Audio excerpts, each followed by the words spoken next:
My name is Joseph Mullen. I'm the one who's been writing the Fighting Demon post. I'd like to thank everybody for the kind words that they've sent me so far. Um, Give a little more background is when I was like 14, 15, I used to play this game with my brother and his friends. They're Avalon Hill games. They were very intense games. They're board games. And they're all based on true battles, most of them Civil War. And it would take us anywhere from a week to 2 to 3 weeks to finish one game. That's how intense these games were.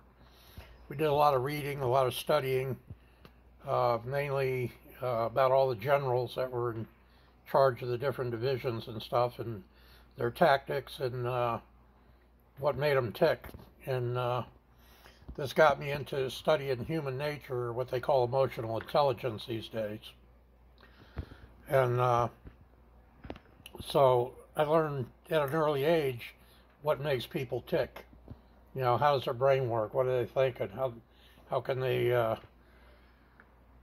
get guys to follow them in a war, in a battle that didn't make any sense? So that's a little more background story. But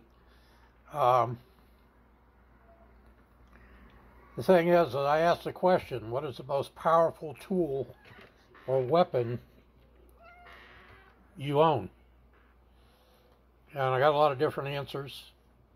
The ones that said meditation, you're close because you are using the tool, but you didn't quite get what I was getting at. And so the most powerful tool or weapon you own is right between your ears. It's your brain. Now, where I've tried to commit suicide twice, I can tell you that when you first start thinking about it, your brain is still thinking logically. You know, you come up with this idea and your brain says, what are you thinking about? No, that ain't right. But you're not listening. So you keep going. After a while, your thoughts start to become illogical. Like a logical thought would be, I love my family, I love my kids, you know, I love my friends, you know, but I think they'd all be better without me. Well, that's an illogical thought because you haven't fully thought it through, and no, they wouldn't. And same thing I thought. And after a while, it gets to the point where your logical and illogical thoughts are blending so much together that you can't tell the difference. So you start thinking your illogical thoughts are actually logical. Makes sense to me. So you keep going. The thing is you don't fully think through what you're thinking. And you need to do that. That's why you have a brain. And what you'll discover is what you think, you know, because you're thinking, without me, everybody will be better off. No. You're not ending anybody's pain but your own. What you're going to do to the people you're leaving behind is make their life even worse than what it is now, with you in the picture. And it's like, what are you talking about? Well, what I'm talking about is the people you leave behind are going to spend the rest of their life going, why didn't I see it? Why didn't I do anything? Why didn't I say something? Was there anything I could have done to stop him? You know, and these, you know, and it's like, well, if he loved me, why did he do this? You know, he wasn't thinking about the kids. He wasn't thinking about me. You know, all he was thinking about was himself. And that's why people think it's a selfish act. Well, it's not a selfish act. You're not thinking about yourself. You're thinking about everybody else and how they're going to be better off. The problem is, they're not. You know, you didn't think that part. You didn't think about what they were going to go through. All you thought about is what you thought was going to be best for them. So remember that when you start thinking these illogical thoughts. The other thing is it takes far more strength to ask for help than it does to try to handle it on your own. If you can't deal with it on your own, ask for help. Tell the people, I need help. The other thing is, and I sort of get it, but it sort of makes me upset that people are getting divorced and stuff. Well, part of that's your fault because you're not willing to use your brain to fix the problem or deal with the problem. Sometimes you can't fix it, and I'll get into that. But you can change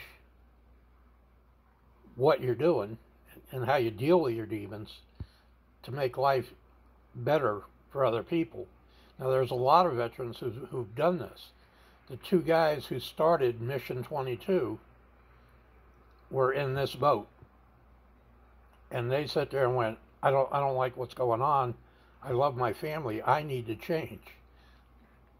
But how do I deal with this? And they figured it out, and they dealt with it, and they're going, and they keep going.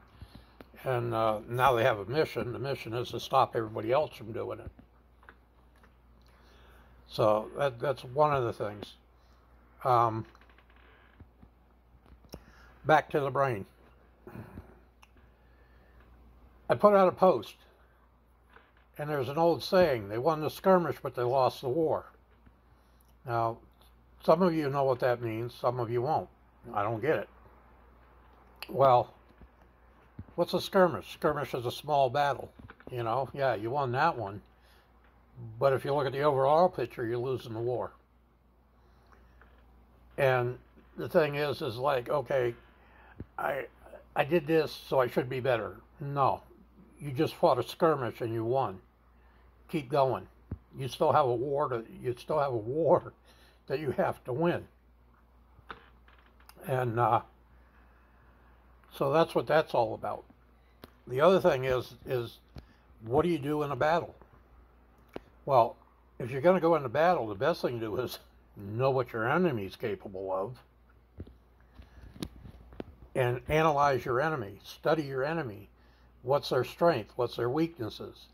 Then what you do is you try to turn their strength into a weakness or find the weakness in their strength and then attack that. And then by attacking all these weaknesses, you're going to win the skirmish and eventually win the war. So now we're getting back to the brain. The thing you have to do is know what your demons are. What's causing you to have these emotions? What's causing you to have these bad dreams? What's causing you to get upset? And some of that's not your fault. I'll explain that in a minute. And you have to analyze all these things. And then you have to teach yourself what your triggers are. By doing that, when you get triggered, you're going to react instantaneously. You can't help it. There's a physical aspect of PTSD that causes you to do that. However, when it happens and you start to react, you can sit there and go, I know what's going on. I don't need to do this. I can stop. And so you stop. And you control it. And you go, ha ha, demon, I won that one. So, like I said in my backstory, I did underwater recovery for 20 years. I've seen bodies in some really bad shape. The first operation I did, I was surface support. Wasn't even diving. The chief says, go down to the water and help those guys out. So I go down there and I said, what do you want me to do? They said, hold your arms out. I put my arms out. They dropped an 8-year-old kid in my arms. Guess what that did to me? So that was the start of my underwater recovery for 20 years.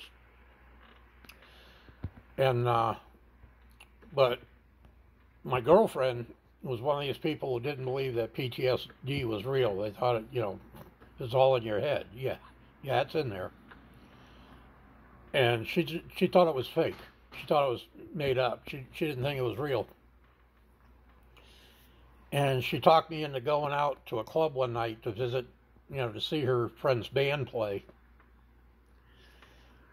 And we were sitting on two bar stools, and her bar stool was in between my legs. And they were playing a song, and I've heard this song all my life. Never bothered me. But there was a particular note or something in this song, and I still haven't figured it out, but it triggered me. And when it triggered me, I just grabbed her by the hips and pushed her off her chair and was holding her up in the air. And the first time I did it, she just froze. She didn't move. And I pulled her back on the chair. And thank God she's 4'11" and doesn't weigh a lot. And then it happened again, and I pushed her off the chair, and I was holding her there. And then I pulled her back. And when I pulled her back the second time, she turned around and looked at me, and all she said was, "Oh, shit." And I sat there and went, "What?" And she sat there and she goes, "Are you okay?" And I went, "No." She says, "Do you want to leave?" And I said, "No, I'm trying to figure this out. I'm trying to analyze it. I don't know what's causing this. I need to know what's causing it." And the song was over. I was fine. And then the band went on break, and I happened to look around. I noticed that my exit to the door was getting crowded. And I told her, I says, "Now we have to leave, because if I go, if I'm going to bolt for the door, I'm going to hurt somebody trying to get out of here." So we left. And when she got outside, I sat there and I said, "What changed your mind?" And she says, "When I looked in your," she says, "when I turned around and saw your face," she says, "I don't care how good of an actor you are, you can't fake that." And that's what got her to believe it. So I asked her if she wanted to end the relationship, and she said no, and we're still together, even though we're 1,000 miles apart. But the thing is you have to figure out what your demons are. Now, your demons aren't going to be the same as everybody else's. Everybody has their own demons. That's the hard part about PTSD. That's the hard part about getting treatment, because everybody's demons are different than anybody else's. You could both be combat veterans. You were in different divisions or different battalions or something, went through very similar traumas, but they're still different, if you know what I mean. So you need to analyze them. You need to figure out what are your demons. And then once you figure out what your demons are and what's causing your demons, which is your memory, it's like that somebody said something about PTSD is your demons not giving up on your memory, not letting you alone. That's exactly true. A lot of guys say, "I want to forget this." You can't. Impossible. It's not going to happen. The medical industry found out that when you have such a traumatic event, that actually 3 sections of your brain rewire themselves and become hypersensitive. Memory is one of them. So it's going to keep digging these memories out and flashing them at you. When I get hit really hard, there's a slideshow of 15 people I recovered that just goes by slowly. Boom, one slide, next slide, next slide. And these are the memories I have are what I actually saw. And like I said, it ain't pretty, but I know this. I mean, I woke up one night screaming, and the only reason I woke up is I woke myself up in mid-scream. How's that for talent? And as soon as I woke up, I'd sit there, and I sit there and went, "Oh, what? Oh, shit, yeah." And it took me about an hour and a half to get back to sleep. But I knew what woke me to begin with. So the thing is the most powerful tool you have is your brain. You need to use it. You need it. You have the capability. You have the, I don't care what grades you made in school. I don't care how smart you think you are or how dumb you are. God gave you a brain to use. He gave you that powerful tool to use it as much as you can to its maximum capability. So by that, I mean, you have the ability to figure out what's going on up there. You have the ability to analyze it. You have the ability to figure out how to calm yourself down once you're triggered. And you have the ability to change, because I'm sure you don't like the person you are right now. And I'm sure you'd like to get back to the person you were before you went in the service. Not going to happen. You can get close. You can get really close. But you'll never get back to the guy you were. And the thing is stop living in the past. All the past is good for is you were taught lessons, and we're still being taught lessons.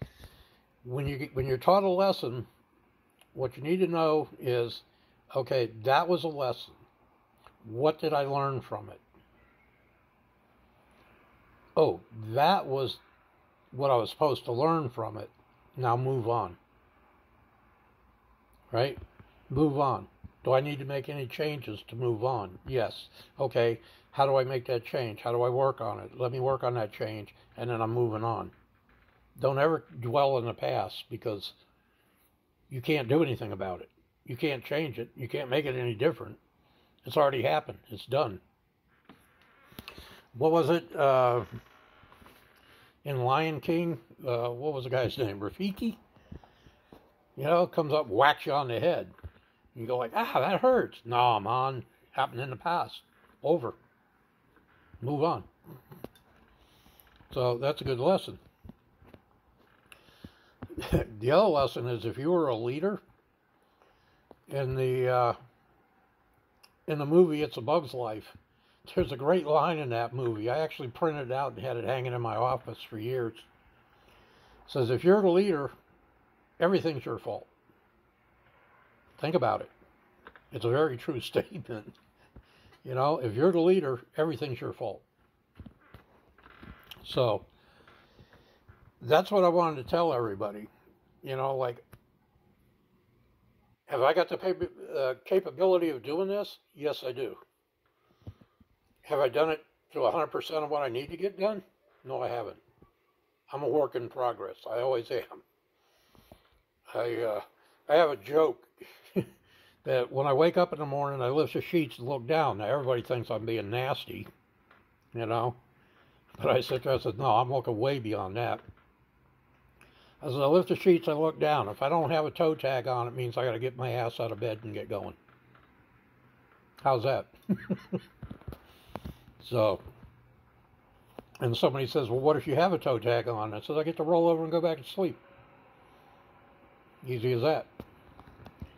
Now, one of the things that I had to do, and I'm sure most of you combat veterans or first responders, nurses, all that, had to do, was I threw a switch in my head. And I'm sort of happy I did it, but I'm sort of angry that I did it. Because what I did is I totally disassociated myself from death so I could handle dealing with dead bodies. The problem is I don't know how to unswitch. Can't figure it out. I've talked to psychiatrists, I've talked to psychoanalysts, I've talked to a lot of people, and they told me, so we don't know. We don't know how to undo that. And the effect it has on me is I don't fear death, but I got zero emotions about anybody around me dying. And I feel bad about that because, of course, when somebody dies, you sit there and go, well, you want to offer your condolences, sorry, I'm offering you my condolences, anything I can do for you, blah, blah, blah. I can't do that because to offer condolences are giving you empty words. And I respect all you people far more than to give you empty words. So I will not say anything. And I just need you to understand that I'm not being an asshole. I'm just being respectful. Because I truly can't say anything because it doesn't mean anything. I don't feel anything. And in a way, that makes me feel inhuman. And that hurts. And if anybody ever finds out how to unthrow that switch, please let me know. Please let me know.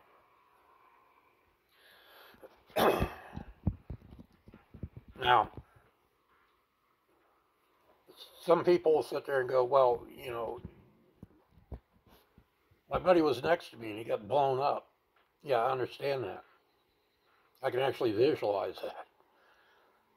But the thing is it wasn't your time, it was his time, and there was nothing you can do about it. You can't go back and fix it. You can't go back and change it. You can't go back. You can't have survival guilt. Because I tried to commit suicide twice when I was 17. I'm 70 years old and I'm still here. Why is that? Some power greater than me had a different game plan for me. That's why I'm alive. That's why I do underwater recovery. That's why I do a lot of things I do. That's why I make this video. And I know I have a mission. I have no clue what it is, but I know I got to keep waking up every day, and it's going to come to me. And I just keep going. I'm an ambassador for Mission 22. That's part of my mission. That's why I'm here. So, like I always say, I'd rather spend many hours listening to your problems than 15 minutes of your eulogy. I know what it's like to want to commit suicide. I know what it's like to try to commit suicide. Looking back on it now, it's the first one was kind of funny. The second one was sort of strange. And the second one tells you what kind of intervention there was from a higher power. The first time I was going to take my car, drive it at a high speed, and just ram it into something really solid like a bridge abutment or well, I thought a telephone pole was too weak. And I got my car, started up, put it in drive, went to hit the gas, the whole damn drive shaft fell in the street. Not the front, not the back, the whole drive shaft fell in the street. Car wasn't going anywhere. 2 weeks later, I took my .22 rifle, took a .22 hollow point long rifle, cut a dum-dum in the head, put it in the gun, stuck it in my mouth, pulled the trigger, it misfired. I'm like, Open the bolt, turn it a quarter turn, close the bolt, and for some reason I didn't put it back in my mouth and pull the trigger. I walked downstairs, went in my backyard, pointed it at the ground, pulled the trigger, and blew a hole in the ground. How's that for an intervention? Yeah, I've been through shit. Still here, still kicking, still fighting. So the thing is I guess my message, to boil it down, is you got a brain, use it. It's a powerful tool. You have to unlock your ability to use it, to sit there and analyze, to study, to understand, to figure out how to fight this. Do I still get triggered? Yes. I did a lot of work with the U.S. Coast Guard while I was doing underwater recovery. The one thing that triggers me to this day is a helicopter that sounds like a Coast Guard helicopter. And I hear it. I react to it. I can't stop it. I just... At one time, a Coast Guard helicopter was flying over the house where I was staying. I was out in the yard working.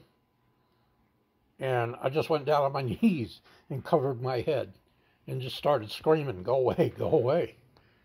So I don't need you here, go away."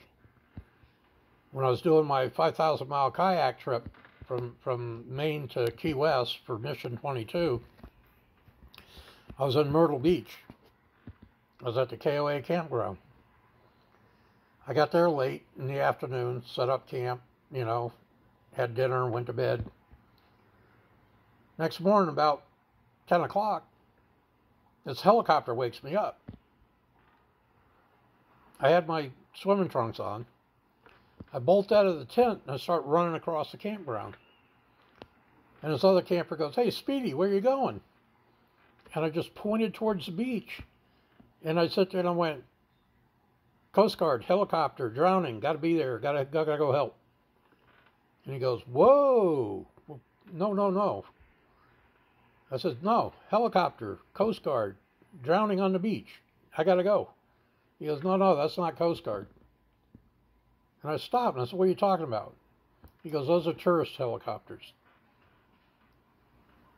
And I stopped. I was standing there and he goes, "Look between the two hotels. Just keep looking. It's coming. Here it comes." And it's a Robinson helicopter.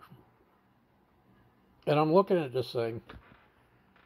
And it sounded just like the Coast Guard. And I'm just sitting there and I'm going, I don't get it. And he goes, "No, it's tourists. They fly them up and down the beach." And I says, "How long does this go on?" He goes, "Oh, they'll quit about 5, 6 in the afternoon." You kidding me? So I said, okay, I got it, And so I go down to the beach. And I'm standing there, and I see another one coming down the beach.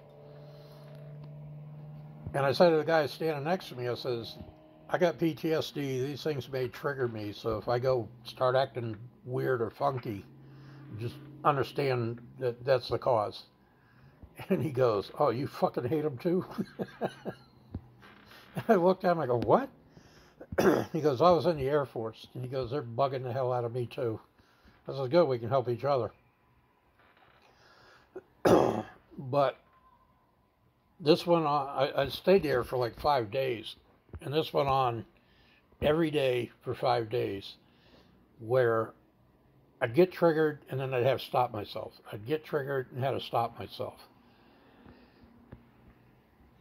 If you don't realize how much this racks your body, makes you exhausted, makes you anxious, makes you pissed off, it just, like I had to stay away from people.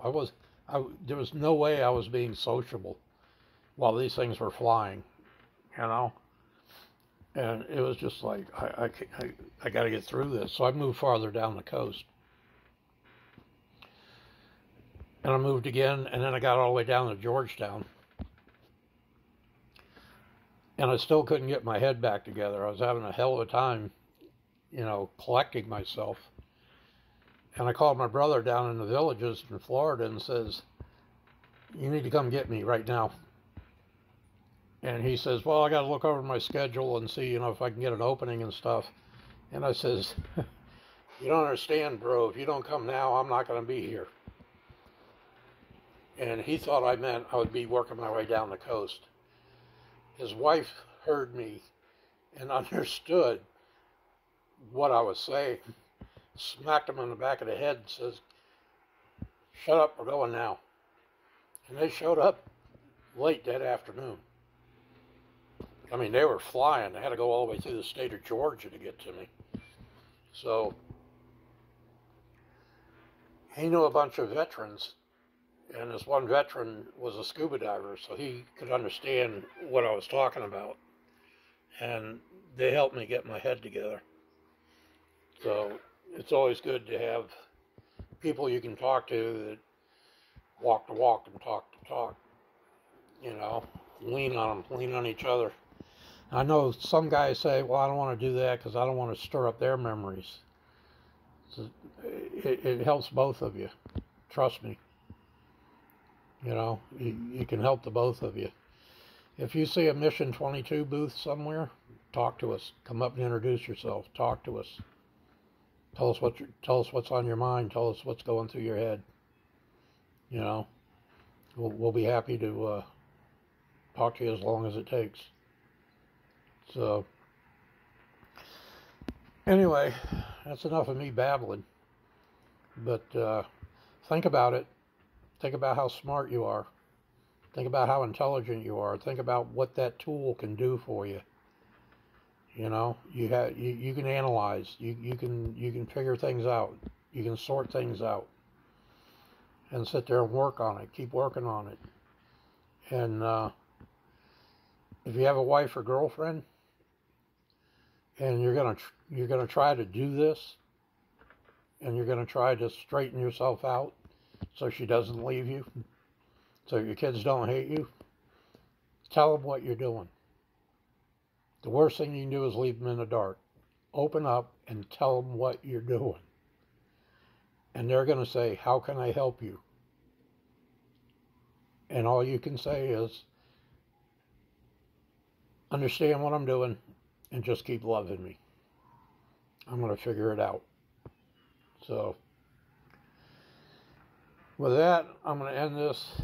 If anybody wants to talk to me, my phone number is 617-645-0273. Anytime. I'll be happy to talk to you. So, thank you for listening. Thank you for understanding.